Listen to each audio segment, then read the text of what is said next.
Sometimes you want to carry a feature-rich flashlight, but you need it in a tiny package. And that is where the AceBeam UC3A comes in. With a bright emitter, a wide-angle multicolored side light, a magnetic tail cap, and the ability to run either with a rechargeable battery or a standard AAA battery, it's trying to be much more than just another keychain light. Now, before we get started, AceBeam sent me this flashlight at no cost for this review. As always, though, they aren't getting to see this review beforehand. They didn't get to dictate any of what's in the review, and all of the opinions here are my own. But with that out of the way, let's take a closer look. Now, the max output on this light is 900 lumens, and that is the max there.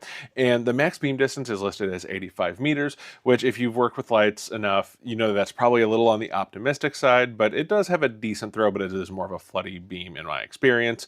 It has dual LEDs on the front here, and both of those are on at the same time. You don't get to choose if one or both of them are on. They're just both on. Now, it also has a side light that has white and multicolored LEDs, so I'll just turn that on real quick for you, and then we'll actually go through the different modes here in a little bit. It uses a rechargeable 10-4400 battery. I'm not sure if that's the proper way to say it, but you can see it actually has a charging port there. It's a USB-C charging port on the battery. And the tail cap is magnetic, and I'll prove that to you here in a sec. You can see it attaches right to that. Good strong magnet. And it has a pocket clip and also a keychain attachment here. And it comes with some spare O-rings as well as a clip keychain attachment there. And it also comes with a short charging cable for charging the battery. And you get all that at a weight of 2.2 ounces, so it's a really relatively light light. And the price on this is going to be $39.99, so about $40. Although at the time of recording, it's actually on sale on Amazon for $31.99. It has one of those like click to automatically apply the coupon kind of deals going on. So a really reasonable price. So enough about the specs though. The design and the build quality on this, the first thing that stands out to me is just how different it looks. It's not your standard small flashlight that is just like the one cylinder. It's a flat design, but it's a lot more compact than most of the flat design. Like even, you know, like the Arcfeld or the Wubin X5, they're going to be quite a bit longer, like even almost twice the length, I think, for the Wubin. So you get that slim profile, but you also get a short length as well. And the aluminum body it feels really solid. It's not plasticky because obviously it's aluminum. And it has a little bit of weight to it, but not ultra heavy or anything like that. And so it just doesn't feel cheap or flimsy like a lot of keychain size lights do.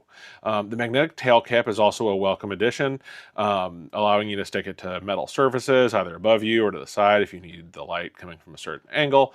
And overall, I just feel like you're getting solid quality for the money.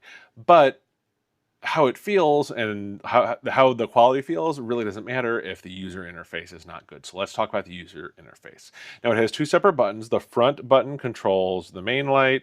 The back button controls the side light. Now I both like and dislike that setup because for the front light, I would prefer to have like a tail click here. That's just the natural way for me to operate it. And then maybe do the side light up here would make sense to me. But it's not a huge deal. It's just kind of my preferences for using a light. Now the main light gives you the standard brightness levels, and you cycle through those. You can hold them and it'll cycle through them.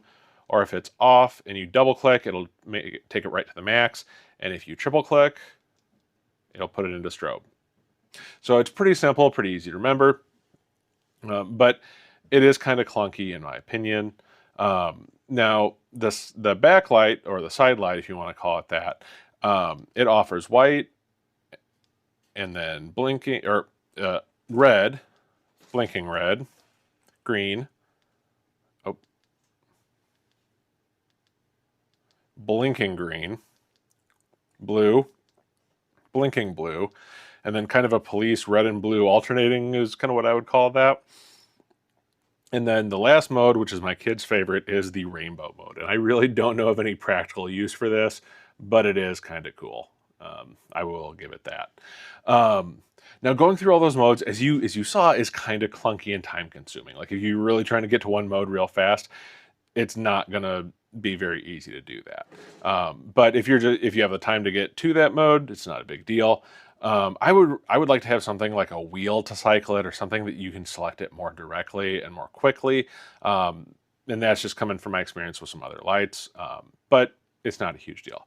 The other thing I don't like is the fact that the main light, it always turns on in medium. It doesn't remember, like if you had it on high, you'll see I turned it back on and it's back on medium. I would like if it remembered what the last mode was, so that way I could just set it to be on high every time. And that's a pretty common feature in flashlights, so I was a little disappointed that this didn't have that. But all in all, for a flashlight this small, it offers a surprising amount of functionality, and the user interface is okay. I just would like to see some tweaks to it. Now, as far as the beam and its performance, for everyday carry, a 900 lumen light is going to be a solid output, especially for a light this compact. Now, obviously, that maximum output is only sustainable for a short period of time before stepping down. I'll bring the chart up here that has the different, step downs and what it steps down to and stuff like that. But that's to be expected, especially on a light running on a 10440 battery or a AAA battery. But that's virtually every flashlight in this size class. Now, the beam is very usable for close to mid-range tasks. Like I said, it's kind of a floody beam, but it does have a decent hotspot there in the middle. It does claim an 85-meter throw, but that distance you're not going to be seeing a lot of the light, in my opinion. So I wouldn't try to use it out to that distance. Now, the side light is one of those things that it may not seem like a ton of use, like it kind of seems like a gimmick, but when you need it, it actually is handy for some things. So say that you want to read and not use a bright, harsh light, you could lay this down, like if you're camping, and it'll give you just enough light to hold there and read. Or you could use red light, especially if you are trying to read and not ruin your night vision at night. So there are uses for that. And, if you're trying to be seen, you could use the blinking green light. That'll be more visible for somebody that's looking for you in the dark or something like that. So there are some niche uses for that. So it's not a completely just a gimmick. And like I said, having the red available is great for preserving night vision. Now, as far as the battery and charging, AceBeam, like I mentioned, it included the USB-C cable to charge the battery that's in there. And it is nice that you can charge the battery directly and you don't have to have a separate charger, but I don't like the fact that you have to take the battery out of the light to charge it. I would love if it just had like a USB-C port built in somewhere here that would charge the battery. I'm sure that would cost a little bit more, but I just think it's a lot better on a light like this to be able to leave it in the light and charge it. Now, one feature that I did really appreciate, though, is the fact that you're not locked into that proprietary battery. You can also run the light on a standard AAA battery. And that's a nice backup option because, say, you're out and about and that dies on you, or the battery just kicks the bucket, you can get a AAA battery just about anywhere and pop it in and be going right away with the light. And that flexibility adds a lot of practicality to such a small light. So how is it to carry, though? Now, this is honestly where I think it shines the most because of its small size. It's incredibly compact and flat, making it really, really easy to carry. The included pocket clip makes it really easy to carry. It's not a deep carry per se because you still have a decent amount coming up over the back of it here. But it should pretty much disappear into your pocket as far as the weight, and you're not really going to notice it's there. And because it's so small, you can also carry it in the fifth pocket. So let me bring in my pants pocket simulator here. So you get it down in there, and it will carry in the fifth pocket. Now mine, it really doesn't want to go over that there. And see, that's one of the things I don't like about these side buttons is that they're easy to press like that.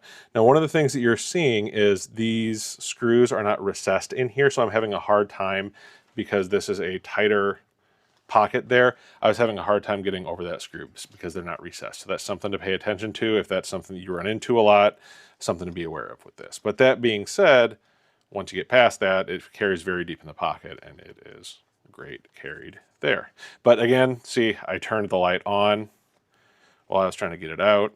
So another reason I would like to see a tail switch on that instead of just the side. But that being said, let's talk about the pros and the cons of this. So what do I like about it? It's extremely compact. It's a very pocket-friendly design, really good build quality. The bright main beam, it's for 900 lumens for this size is really, really solid. The auxiliary light is useful, even if it's not something that a lot of people are going to see use out of. It does have uses. The separate switches make operation simple. The magnetic tail cap is super handy. The dual fuel capability is a huge deal for me, being able to use both the 10440 and the AAA battery. And also the USB-C rechargeable battery being included is awesome. Now, the cons for me, it's limited run times and not the brightest, but again, you have to consider the size and this just kind of the nature of the beast. Removing the battery to charge it is another thing that I'm not a huge fan of. The UI is kind of clunky, like you saw. No brightness memory is kind of an annoyance for me. And really, honestly, one of my biggest annoyances is the side buttons. Like you saw me when I was trying to get it in and out of the pocket, it was really easy to activate it, and I'm just not a huge fan of that. So overall, though, I think the AceBeam UC3A is a fun and genuinely useful little EDC light. Between the main beam, the wide area multicolor side light, the magnetic tail cap, the dual fuel, and the flat carry, it offers a lot of features that you don't usually see in a light this small. And it does it at a very reasonable price, but it also is not perfect. You saw kind of the clunky user interface and kind of some of the annoyances that I had with the side light or the side switch there. So just something to consider. But if you're looking for a small everyday carry flashlight that can do considerably more than simply just shine a beam, the UC3A is definitely worth a look. Now, if you enjoyed this review, don't forget to leave a like and subscribe, and let me know down in the comments what you think of the AceBeam UC3A. And until next time, take care of yourself, take care of each other, and I'll see you in the next video.